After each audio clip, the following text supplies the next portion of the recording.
Et voilà pour les principales articulations de cette édition de 20h. Bonsoir à toutes et à tous.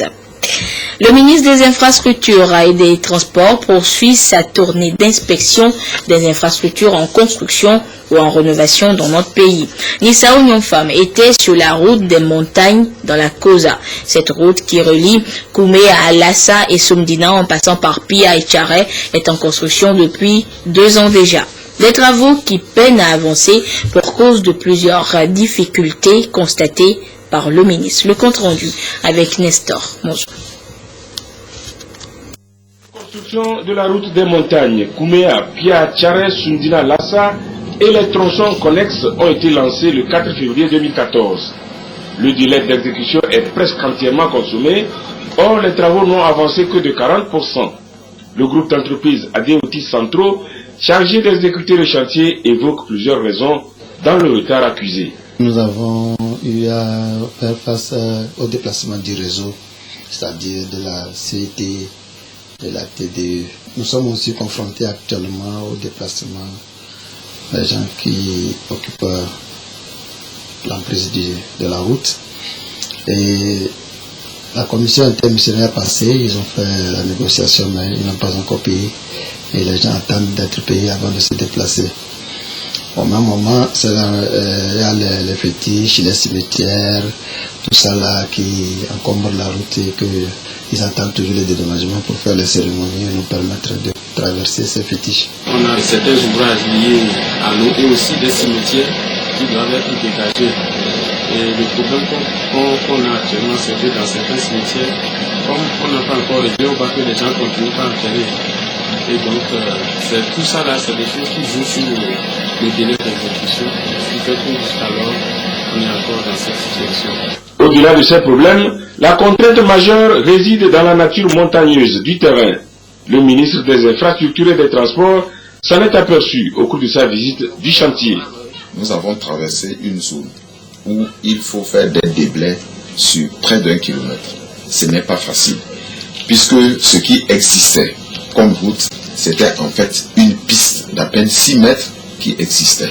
Donc en fait, disons que c'est une construction nouvelle, conformément aux exigences internationales.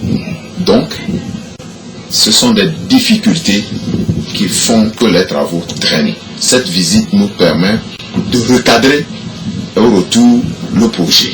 Il permettra à l'entreprise de le réaliser comme nous le souhaitons. Je suis heureux d'avoir effectué ce déplacement-là. Sinon, depuis le bureau, on a une autre perception de la chose. Là où il n'y a pas de difficulté, la route a été déjà tracée et bitumée.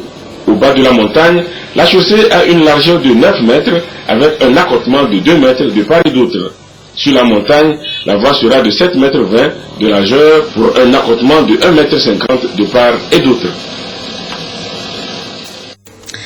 Le barrage de Tantigou à Dapan, d'une capacité de 763 000 m3, connaît également des travaux d'aménagement pour répondre aux besoins des populations. Et c'est le ministre en charge de l'hydraulique Urokura Agadazi qui est allé constater l'avancement des travaux et donner le ton par la même occasion à la réalisation de 170 forages dans la région. À Dapan, la correspondance de Désiré à l'œil. À la sortie nord de la ville de Dapan, un barrage qui au départ a tenu toutes ses promesses dans l'agriculture. Aujourd'hui, il souffre de tarissement d'eau, conséquence la diminution de la production maraîchère et autres. Le gouvernement togolais, dans son programme de relance agricole et d'approvisionnement en eau population, a lancé les travaux de dragage, de construction de vannes et de digues sur le site.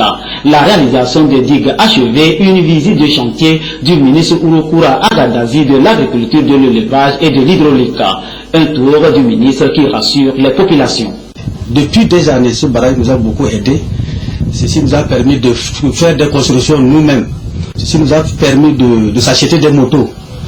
Mais actuellement, nous remercions aujourd'hui la présence de son Excellence Monsieur le ministre parmi nous ici parce que les travaux d'aménagement avaient déjà entrepris pour curer le barrage et renforcer la digue et réparer les vannes d'ouverture d'eau.